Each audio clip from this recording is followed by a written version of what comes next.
Joining us on the I Love CVille Show. It's great to connect with you guys through the I Love CVille Network. And what is a slippery and sloshy, is sloshy a word? Yeah.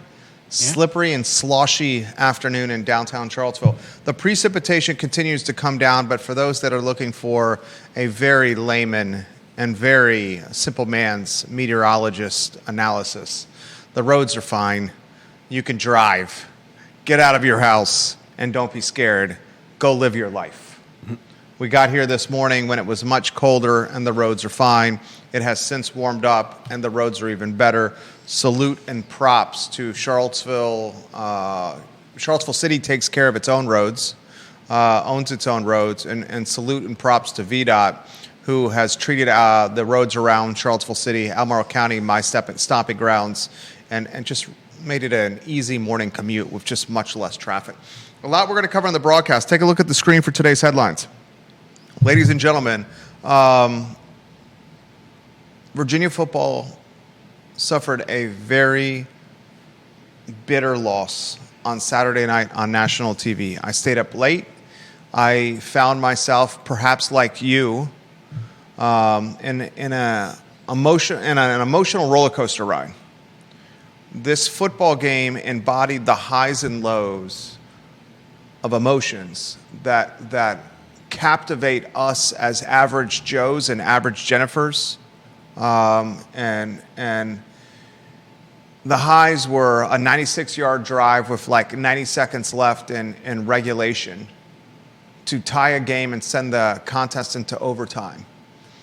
And this high was so high, my phone was blinging with text messages. My brother in California was watching. One of my best friends in Hilton Head was watching. We were texting back and forth. We were chugging beers on FaceTime together, and I was here in Charlottesville. I didn't make the trip to Charlotte like many of you did. And then the extreme lows of fandom, a gadget play in overtime, a head-scratching gadget play in overtime, where Taylor laterals the ball back to Chandler Morris, who throws it into double coverage, and like that, the ACC title is Duke's. And UVA finds itself on the back end of a loss where many Wahoos are just licking their wounds, and many JMU football fans are hooting and hollering because the Dukes are in the college football playoff, and props to JMU. By no means do I have any ill will or bitterness to JMU football fans. You guys got a hell of a football team. You deserve to be in the college football playoff after the University of Virginia squandered a maybe once-in-a-lifetime opportunity for Wahoo Nation in its football program in the ACC championship.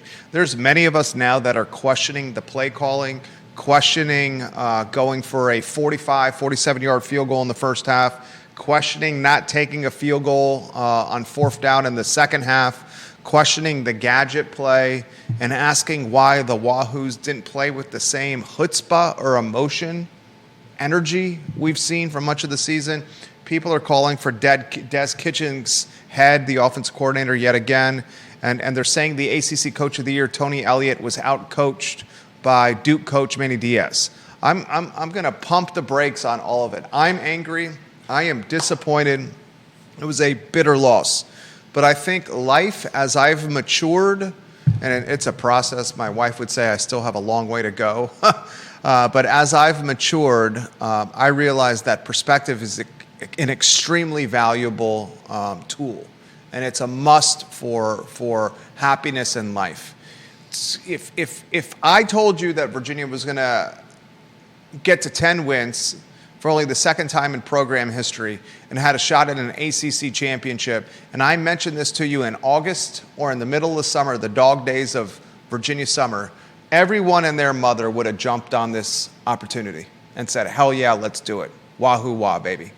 And if I had said Virginia is going to play in a bowl game in sunny South Florida on the 27th of December against Missouri, a Southeastern Conference football team that's 8-4, and have a chance to finish in the top 20 nationally, everyone and their mother would have said, let's go, let's go, let's go. So perspective is valuable. What do they say? Comparison is the thief of joy. Comparison is the thief of joy. And comparing and contrasting Virginia football to SEC teams and Big 10, Big 12 teams Comparison is the thief of joy. We're closing the gap. Is the gap closed? No, but we're closing the gap. And this new landscape of infusing $30 million to buy a football roster where 40% of the roster is brand new and has never worn an orange and blue uniform before, whether we want to admit this or not, this is a really good scenario for Virginia, the University of Virginia.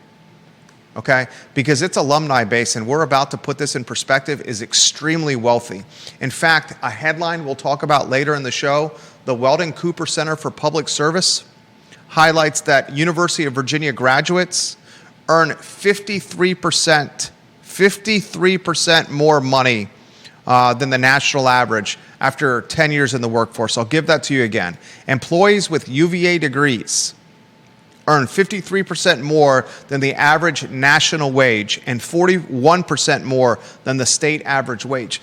Our alumni base is wealthy. If we can buy talent like a 22-year-old Bear that's playing basketball for Ryan Odom and DeRitter, that guy's a man playing against college students. He's a 22-year-old freshman that played professional basketball in Belgium and on many draft boards was a second-round draft pick, but has instead chosen to come to UVA where he's earning more than $1 million and he's dominating play through the first 10 or 11 games of the season.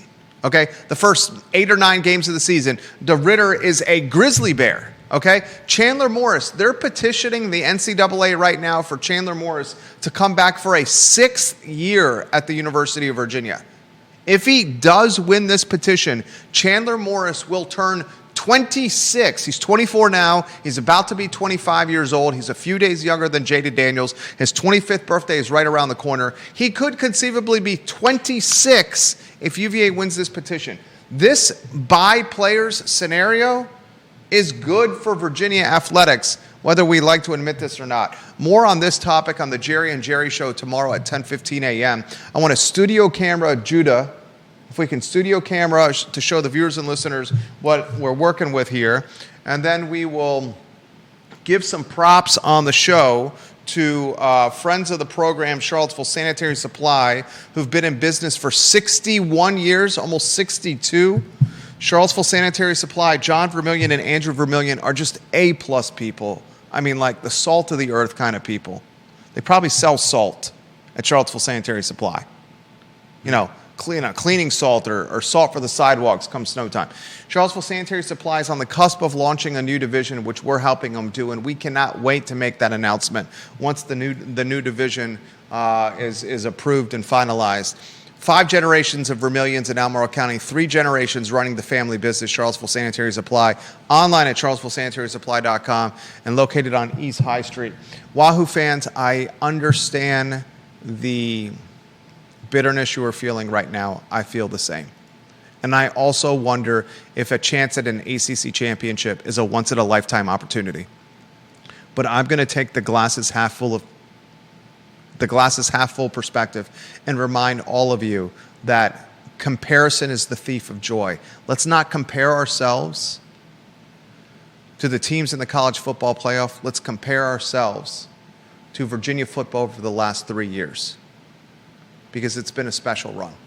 Judah Wickhauer, I want to relay a story to you as you put us on a 2-shot. First, I'd like to say good afternoon to you, sir. I like to say and highlight this. I try to highlight this a lot. I think you've been absolutely dominant at work lately. You've been crushing it at work lately. I sincerely mean this. Come this holiday season, as we're talking perspective, maybe that's the word of today's show, the theme of the show, perspective. My perspective with you 16 years, going on 17 at this firm, is thank you, perhaps one of gratitude, which I should emphasize more. And I want to share a moment in time from my family with you and the viewers and listeners. Yesterday was put up the ornaments at the Miller House. We got our Christmas tree on Black Friday from Ivy Greenhouse, right over there on, is it Broomley and Ivy Road? I should know what it's called. Goodness gracious. I'm getting old. I'm having can you have senior moments in your... Is that where you see the Quonset huts off to the right driving to your place? Yeah. I mean, Yeah. I think I believe that's right. Okay, Ivy. It's not Christmas Tree Farm. Goodness gracious, senior moment for Jerry Miller here. I even did a Facebook post about this. It is, anyway, I don't want to get into the weeds on this. We got the tree on Black Friday. It's a beautiful tree, not a cheap tree. We're talking like $160 for this Christmas tree. Now, they do load it on the family Ford Explorer. They do all the work for you. It's one of the most beautiful trees that you can buy. She's a beaut, Clark. She's a beaut, a 7-foot beaut, Clark. And on Black Friday, we put it up. We hung some lights on. My in-laws have arrived before Thanksgiving, and they left on Sunday. So yesterday evening, after my in-laws had left, we had 2 rambunctious boys, my wife and I, a 7-year-old and a 3-year-old. He turned 3 on Thanksgiving. He's a tornado. And we said, all right, let's put up the ornaments. One of my most favorite days of the year is putting ornaments, the family heirlooms, on a Christmas tree. Every year since I was not even a year old, my mother and father have bought me, on my behalf, an ornament. Then as we got older, my brother and I were able to go into the Hallmark store and pick out our own ornaments. We have ornaments in this store that are in our box, in our possession, that are 43 years old. Yeah. We've carried on this tradition, my wife and I, with our 2 sons. It's funny, my mom used to say, because I was no easy child, she used to say when she would get angry, and this is perhaps one of her biggest regrets to this day, you are going to get what you are, meaning wait till you have children, Jerry. Every parent's been in that scenario. Short fuse. Happens a lot on snow days, goodness gracious. Okay? And guess what? I got what I was, maybe amplified, in our oldest and our youngest son, who are ready to go on every given day. So as we take the cardboard box out of the basement, and we unbox, my little family of 4, these treasures, the most important possessions with family photos are these ornaments. And we start taking them out of their little Hallmark ornament boxes and take the tissue paper out and look at the various ornaments. And I'm just flooded with emotion and memories of my childhood. Like, some of these ornaments legitimately are more than 40 years old. And it's so challenging to explain to a 3-year-old that's high energy that you cannot take the moose that's in a Christmas tree wreath with a pool cue in his hand and balls that are decorating the Christmas tree wreath as if they're Christmas ornaments and play with it. We had a pool table growing up. I enjoyed playing pool, so one of the ornaments I picked 30-some years ago was a moose with a pool cue and a Christmas tree wreath with pool balls around the wreath as if it was a decoration. Or you can't take Santa on a bicycle delivering gifts and roll them on the ground. Or you can't take a Christmas treed John Deere tractor that's 40 years old and play with it. So it's this delicate transition. And the emotions really started flooding through the family yesterday. Some of the emotions, some of it was the scotch, some of it was the eggnog, some of it was the IPAs. But it was seeing our little boys hang these 40-plus-year-old ornaments on our Christmas tree. As I unboxed the ornaments, I said, "This is 41 years old." Or the one where it's our oldest son's first ornament. "This is the first ornament you ever had, son." Or the ornament with our youngest son. "This ornament is you in a stocking." We didn't tell him this picture of him in a stocking when he was a month old, that he peed all over the stocking. Okay, that's the memory my wife and I have. We didn't tell him that. But I started looking at the price tags on these ornaments, and this will lead us into one of the other headlines. The ornaments, there was a box from 30 years ago, and the price of the ornament was $5. I looked at the box of the Hallmark ornament, same store, Hallmark. We go to Hallmark to buy them. I looked at a very nearly identical in size ornament, also from Hallmark, purchased last year, and it was $30. That means the cost of an ornament in 30 years has gone up 600%. It's 6x'd the cost of a Christmas tree ornament in 30 years, ladies and gentlemen. Yeah. Okay, that's a snapshot of how expensive life has become. Put the school headline on screen, the lower third on school. Kata Cuff, the school board chair, she offers this comment in passing on the morning show this morning. This is Dr. Kata Cuff. She's the chair of the Albemarle County School Board. She said if we had built this new high school in northern Albemarle County, was it 2017, Judah? Yeah, that was when they first started trying to decide whether they needed a new school. She said we first thought about a new high school in northern Albemarle County in 2017, J-Dubs. And the price tag for that school was $120 million. Yeah. Now the price tag for the school is $250 million. You're talking a 2x increase for a school in Hollymead Forest Lakes from 2017 until 2025 with the estimation. Yeah. And I can guarantee you when the school is finally constructed and the bill checks in, it's over $250 million. They always undershoot. Yeah. Now even Kata Cuff and the school board are saying, hey, maybe the pushback we got from the Board of Supervisors in the joint session last week was justifiable, and we need more data from someone like Weldon Cooper, and let's commission them to provide us analytics on where school populations are going to go, Judah. Yeah.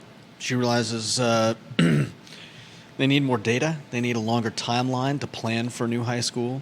And if that's where they're going, it's going to, they're estimating $230 million.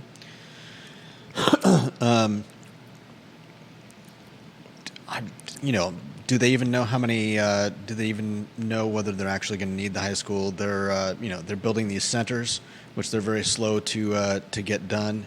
How much is that going to relieve the pressure of students in Albemarle County schools? With trends, with people waiting longer and longer to have kids, again, is the need going to be the same that they're expecting, or is there is there going to be changes that affect how much space they're going to need? It's such an interesting and dynamic story for the following reasons. Okay, post-COVID and post-pandemic, everything's gotten more expensive.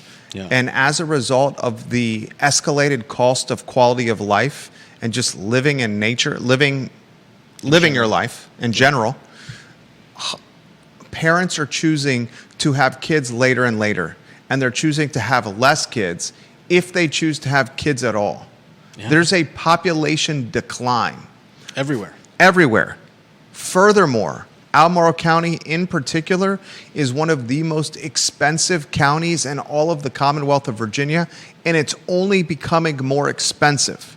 As a result, the people that can afford to live in Albemarle County are folks that are retirees, boomers, or folks that have wealth much higher than the median family household income of $126,000, according to HUD, a number that most certainly will go up when it's released in the first quarter of next year. So we have these data points that suggest, hey, families aren't having kids at the same rates they used to. Right. Families are choosing to have less children. The population of Albemarle County may be increasing. Weldon Cooper has indicated in the past, but that increase in population doesn't necessarily mean more children. Right. It could mean more boomers and retirees and wealthy families who choose to send their children to private schools. Let's pump the brakes on the school and let's ask ourselves, in 2017, it was going to cost us how much? $120 million. In 2025, it's going to cost us $250 million. Is this money justifiable, and is this the best use of taxpayer resources? Yeah. Now, one thing I will always justify is the $30 ornament for each of my children each year. And I guess I got to realize that ornament every single year, like everything else, is going to go up in cost. 30 years ago, it was a $5 ornament for my brother and I. Now it's a $30 ornament, respectively, 60 total for our two sons. But that value for us is history, it's lineage, it's legacy, it's stories, it's memories, it's emotions. Mm-hmm. The last thing the county, on the other hand, wants is an empty high school that costs more than $250 million in northern Albemarle County, for a county that is going to have retirees, boomers, and wealthy families that are sending their kids to private school moving in over the next generation or handful of decades. Yeah. And speaking of wealth in the area, these are perfect segues into our next headlines. Judah, set the stage. The University of Virginia with the first headline and the economic impact in the Commonwealth. Let's see. UVA's annual economic impact across VA is $12 billion. This new data released, and you can find it on UVA Today, the media arm for the University of Virginia. UVA's annual statewide economic impact is nearly $12 billion. Annually, ladies and gentlemen. This includes directly and indirectly providing more than 67,000 jobs. This according to a report prepared by UVA's Weldon Cooper Center for Public Service. The Weldon Cooper is the benchmark for data in this market, for data across the Commonwealth. The Weldon Cooper Center. One of its key players, Hamilton Lombard, a hell of a squash player. See him often at the Boar's Head. Was, I believe, a walk-on safety at the UVA football team right now. Hamilton Lombard. I got some data points I'm going to relay to you. Then, viewers and listeners, I'm going to open up open up the conversation to your comments on the show. Deep Throats on deck. Ginny Who's offering comments. Stephanie Wells Rhodes is offering comments. Put your comments in the feed, and I'll relay them live on air. Tom Powell, thank you for watching the show. Rob Neal, thank you for watching the show. Eastern Tennessee's Jeremy Wilson, thank you for watching the show. Here are a couple of cool tidbits for the viewers and listeners from the report that was presented on Friday to the Board of Visitors. Weldon Cooper report. The top line data point. UVA's economic impact across the state of Virginia is nearly $12 billion with a B annually, which includes directly and indirectly more than 67,000 jobs. Unbelievable, ladies and gentlemen. Okay, here's some other data points. UVA, which is obviously a major economic engine for the Commonwealth, directly or indirectly is responsible for 1 in 85 jobs in the Commonwealth.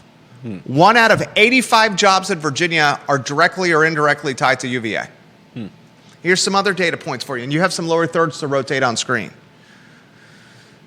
The report examined UVA's contributions to the state economy in fiscal year 2024, which spanned July 1, 2023 through June 30, 2024.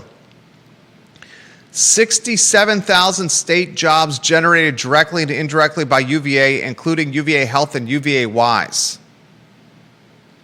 The report concluded that for every dollar the state invests into the University of Virginia, the Commonwealth gets a return $35. You invest one smackaroo,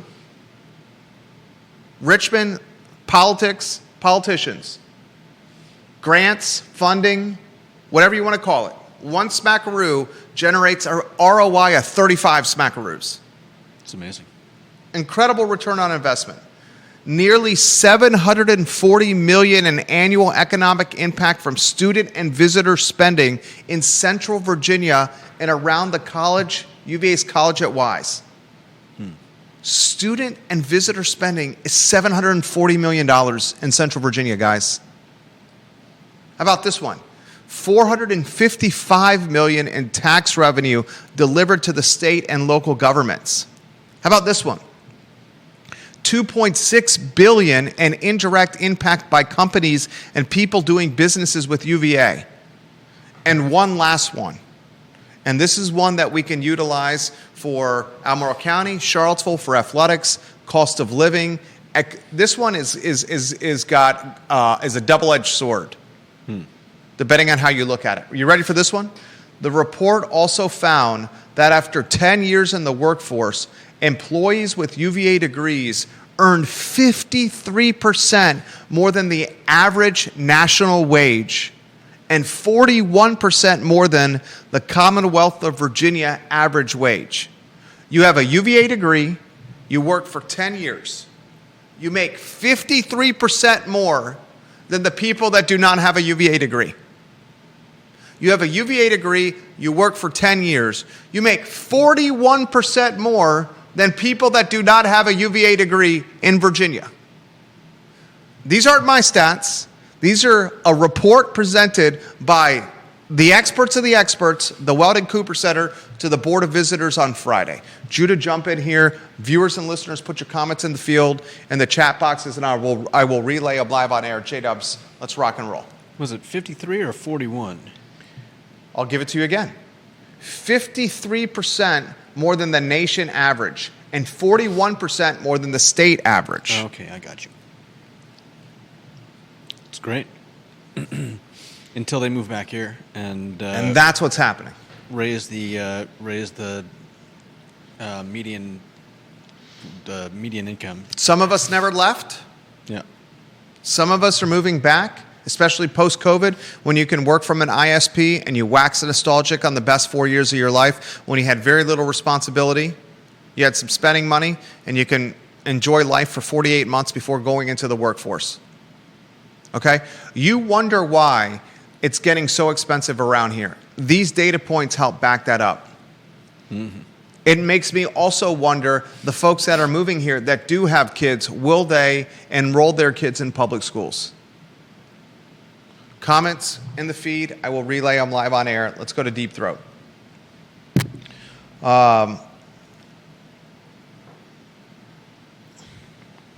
He says this.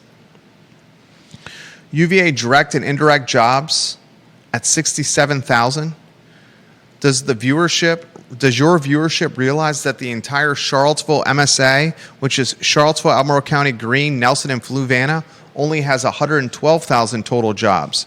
So basically, we are a total environmental wasteland other than what UVA generates directly or indirectly, if you believe those numbers.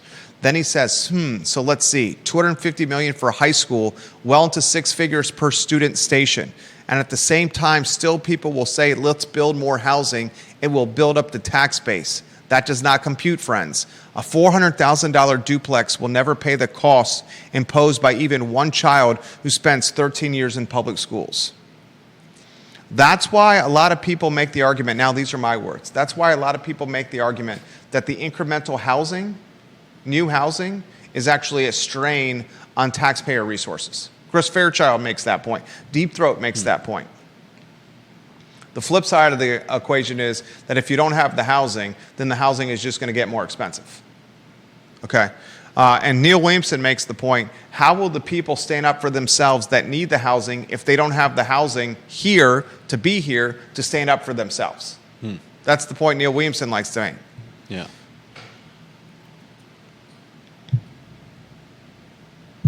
And Deep Throat says, I'd like to see a comparison of UVA graduate earnings to graduates of VCU, JMU, and GMU, as opposed to just people across the Commonwealth. Yeah, that's good. Ginny Who watching the program. It was Dave's B-Day. The Who's did not deliver the gift he asked for. Is Dave your man there, Ginny Who? She also says, I have 5 generations of ornaments on my tree. It's one of my favorite traditions, too. I have one ornament from my great-grandmother that still has a price tag of 79 cents. And then Ginny Who says, it's not just the wealthy leaving the public school system. Many one-income families happily make the sacrifices needed to homeschool, and those numbers are steadily increasing as well, the homeschool numbers. From Ginny Who, who's a proud homeschooling family, is the matriarch of a proud homeschooling family. Stephanie Wells Rhodes is watching in Keswick. She says, that explains why I always see him at Guadalajara. Do you always see Stephanie at Guadalajara? I do see the Wells family quite often at Guadalajara. Yeah, because tacos are your spirit animal. Yeah. Is the Guadalajara here? The Or one that I usually Pantops. see them at is the one on Pantops. Okay, that would make sense because they live out that way. Why you head to that one? Out of curiosity. That one is a very good one. That one is my one of my personal favorites. It might be. I don't know what their Sunday habits are, but oftentimes I end up at Guadalajara with my parents after church on Sunday. So that's why we end up there on Sunday. I think that's usually when I see the Wells family over there. But Vanessa Parkhill and Carol Thorpe, welcome to the show. Tom Powell, the founder of Toy Lift, welcome to the show. Jeremy Wilson in Eastern Tennessee, his photo on screen. Duke came out playing aggressively from the start, and we did not. 100% Jeremy Wilson. He also says that this year's transfer portal is loaded, so let's see if Coach Elliott can do it again, only better. I'm watching that as well, Jeremy Wilson. I'm watching to see if Chandler Morris returns for a 6th year. That would be crazy. Barbara Becker-Tilley is watching the program. She says it was a delightful Duke victory. I would imagine Barbara Becker-Tilley is a JMU football fan, and that's why she's celebrating the delightful Duke victory. And you know what? Props to the JMU Dukes. I got no shade to throw on JMU. No shade at all. Rob O'Neill watching the program. The income comparison is better measured by graduation rate, he says. Logan Wells Claylo watching the broadcast. Thank you, Logan Wells Claylo. We appreciate your support. Love running into your husband as well, Logan Wells Claylo. Please make sure you pass that along to him. You will find few economic drivers more significant than the University of Virginia and the Commonwealth of Virginia. In fact, the only ones that come to mind for me are government contracting, government contracting, the direct and indirect jobs from the government. yeah, Probably, and this is probably up Neil Williamson's alley, tourism. I would bet, and I'm curious of the numbers, that tourism has an annual economic impact that is more significant than the nearly $12 billion. In fact, we've talked that number in the past, the economic impact of tourism in the Commonwealth, and I would be willing to bet a $75 bottle of top shelf scotch that tourism is above that. And I think you would probably have the direct and indirect economic impact of the real estate sector. So the only ones, and this is a great one for John Blair, for Neil Williamson, for Deep Throat, for Rob Neal. The only ones, and I'm just doing this off the cuff that I can think of, that have more of a economic impact on the annual than the $12 billion of UVA. Government is number one, direct and indirect.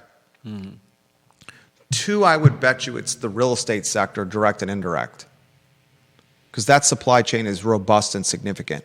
3, I would say, is tourism. Off the top of my head, I cannot think of one that has more economic impact than that.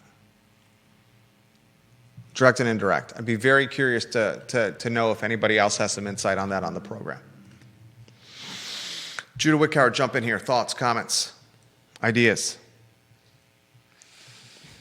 we're a UVA town. What are you going to do? Company town. Yeah. We're a company town. A lot of those data points can be used against Michael Payne with the payment in lieu of taxes, the pilot that he's trying to push. Because you're saying that there wouldn't even be a Charlottesville without UVA. I'm saying, look at what they're doing. Right? Yeah. Do you buy that argument? Because that's the argument UVA uses. But we're talking about economic impact across the entire state. I mean, obviously they bring a lot to the area, but I mean, the counter argument is, I think, valid too. They use the same thing. They use the streets, they use the infrastructure, and if that falls apart, then what's UVA left with? It's, I think, an easy argument either way. And it mostly is just going to depend on what side you like better. Conan Owen watching the program, the owner of Sir Speedy of Central Virginia. Let's give them some props. They have the banner. They did the banner directly behind me, the vinyl lettering on our storefront. Our 24 tenants in our portfolio, their signage executed by Sir Speedy of Central Virginia, and they're helping a lot of our client roster as well with our consulting business. Conan Owen is a Darden graduate, Sir Speedy of Central Virginia. His comments, he says, if the property, he's talking with Deep Throat here. Deep Throat's sending me DMs on Twitter, and Conan Owen is responding to those DMs on Twitter with a comment on our live stream on LinkedIn. This is truly dynamic right here, what's happening. Okay, Conan says if the property taxes on a $400,000 or even $500,000 townhouse or duplex cannot carry the freight on a single student in the public schools, then maybe we should look at how much we are spending on education, especially the administrative bloat. Yeah. No Yeah. doubt. So much of that bloat is Dr. Matthew Haas and his lieutenants, his C-suite, and the top of the pyramid. Yeah. But no one wants to mention that. See, it's interesting to me. Well, we mentioned that. We've also got maybe now we've got what do you say, a countervailant voice on the school board. But What does that mean? Just the fact that for how long have we just had a school board that's willing to back anything that Dr. Haas does or says, and they will, vote him an extra year, an extra couple years. How's this a message to the school board? You ready for this message to the school board? Mm-hmm. K to Cuff, Allison Spillman. In fact, I'm going to use every school board member by name. Albemarle school board members. I'm Googling it. I'm clicking the link that shows up on screen. Let's go to the Albemarle County School Board page. Dr. Kata Cuff is the chair. Mm-hmm. I've always been torn on this. Do you call a non-medical professional that has a PhD a doctor? I think you generally do. So you get Dr. Kata Cuff, even though she's not a medical doctor? Yeah. Like Dr. Matthew Haas? Okay, we'll go with it, all right? I've always wondered that. Yeah, the PhD is a doctorate. Okay. Dr. Kata Cuff, chairwoman. Dr. Rebecca Berlin, vice chair. Leslie Pryor, Rio District. Judy Lee, Rivanna District. Graham Page, Samuel Miller District. Ellen Osborne, Scottsville District. Allison Spillman, Judah's favorite school board member, at-large representative. That chuckle says 1,000 words. Now, some of those names will change come January, including your friend. Yep. Jim Dillenbach. Jim Dillenbach, who's on the seat, beat Leslie Pryor, right? Mm-hmm. Yeah. Okay. So I'm going to ask this question of the viewers and listeners. The school board members who are calling, imploring, begging, insisting, demanding $250 million for a new school in northern Albemarle County, rather than call for $250 million new school, is the consideration better spent on how you can trim fat for a school system that statistically, academically has been underperforming, especially post-COVID? Yeah. How I run our business is not by asking for more and more. It's by figuring out to optimize to get more for everyone. Just my 2 cents. I would tend to agree. My 2 cents. Deep Throat says to Conan, he says, amen to Conan. $30,000 per pupil per year in Charlottesville City schools. Yeah, that's crazy. $30,000 per student to educate them per year in Charlottesville City schools. And anytime the students aren't doing well, they want more money. And it's like, well, no, other people are doing this with less money. You don't need more administrators. You don't need more money. You need to figure out what you're doing wrong and fix it. Ginny Who agrees exactly on the bureaucracy cost. Let's also look at failing test scores. A new building isn't going to fix that. Some will cry, but smaller class sizes, A, that's just part of the problem, and B, good luck finding the extra teachers. Even if you do, it means more money spent out of pocket. Taxpayers in Albemarle County, you guys are about to get hammered, and I'm saying this with a caution, with a voice of caution, because I live in Albemarle County. Mm-hmm. Just our 2 cents going out there. Next headline, Judah Woodcower, what do you got? Let's see. Grand Illumination. Back on the menu, boys. This time for a Wednesday? What are they going to do? I mean, I get it. It's a tough day. Are we looking at? Is this Friday going to be? Are we going to have another blizzard? I mean, goodness gracious, what is real winter going to look like if we've had 2 snowstorms already before in the first week of December? This is rare. This is extremely rare. I'm all for it. Of course you are. This is where you say "bah humbug," Jerry. Bah humbug. I mean, I'm the one with the 2 children and one of them that's out of school.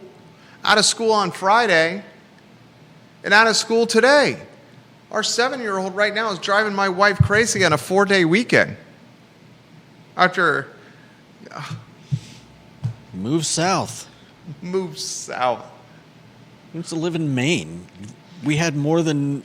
I get it. Perspective. Comparison is the thief of joy. I had to walk uphill. I walked barefoot 2 miles uphill to get to school in the freezing cold and the snow. Yep. No, actually, I did not. I did work my way through college, though. Conan Owen, the average wage, not average wage for a college graduate. What is the gap with William and Mary or Virginia Tech degrees, if any?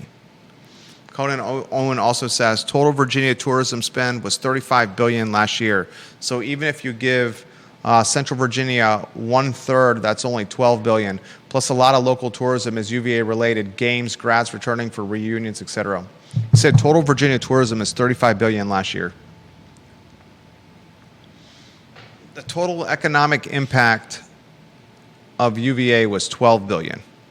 Now here's the challenge. Here's the challenge here. Total Virginia tourism impact was $35 billion. Conan Owen, just put it in the feed. Total UVA economic impact was $12 billion. Yeah. How much of the UVA economic impact bleeds into tourism? Yeah, what's the overlap? Numbers can say anything.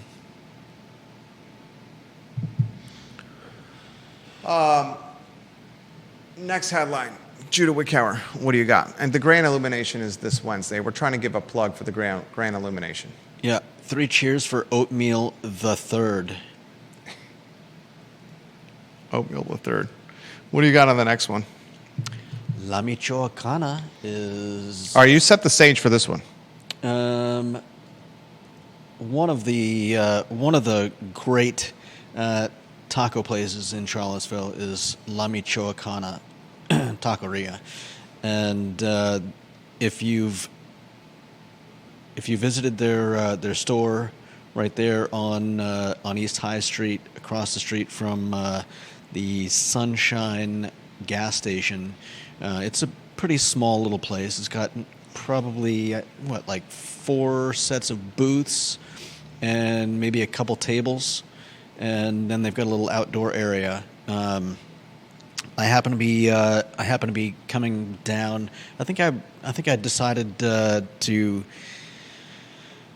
turn from Meade onto Stewart, getting to East High, and I saw that the former Domino's there on Stewart Street is the front of that building is completely made up as La Michoacana now.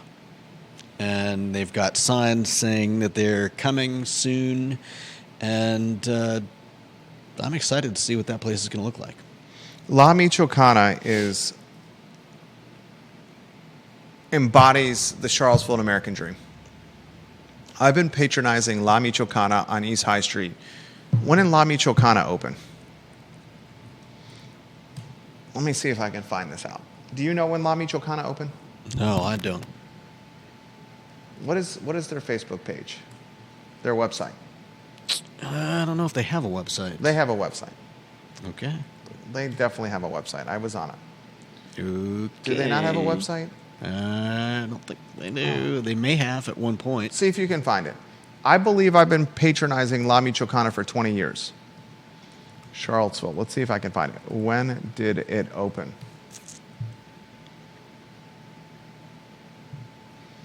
July 2015. All right. That can't be right. That can't be right. 10 years? No, that's La Flor Michoacana. That's the ice cream place. How about the Taqueria on High Street? Can you find that out? Conan, do you know that?